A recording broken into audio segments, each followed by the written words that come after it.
North Korea finds itself increasingly squeezed by U.S. and international sanctions imposed to try to stop the nation's nuclear weapon and ballistic missile programs.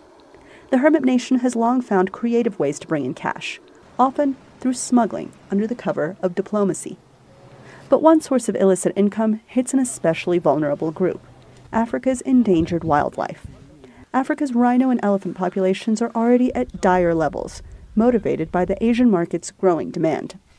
In 2015, South Africa expelled a North Korean diplomat arrested in Mozambique with 4.5 kilograms of rhino horn and $100,000 in cash.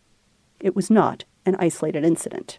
More than half of the diplomats arrested for smuggling rhino horn and ivory over the last 3 decades have been North Korean, according to a new report by South African researcher Julian Rademeyer.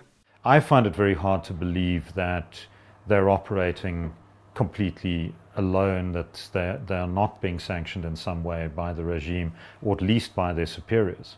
North Korean embassies, by their very nature, are quite strictly controlled. People cannot move very easily and freely. African nations have been reluctant to challenge their ties with a nation that supported them in their post-independence struggles, and that, because of its trade restrictions, is in a position to offer good deals. If a country like North Korea comes along and offers a relatively good deal on refined petroleum, for instance, which is one of their main exports to Africa, it's understandable that African governments may not ask a lot of questions about where that petroleum comes from in the face of all these massive pressures on service delivery. Rademeyer says the laws do exist to stop illegal trade by diplomats, but the will is often absent. Law enforcement officials are unlikely to want to stop diplomats. Governments don't want to become involved in diplomatic incidents.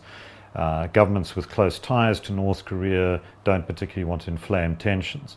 But the Vienna Convention does allow for cases where there is evidence or there is a compelling case to be made that illegal items are being smuggled, to search those bags and take action.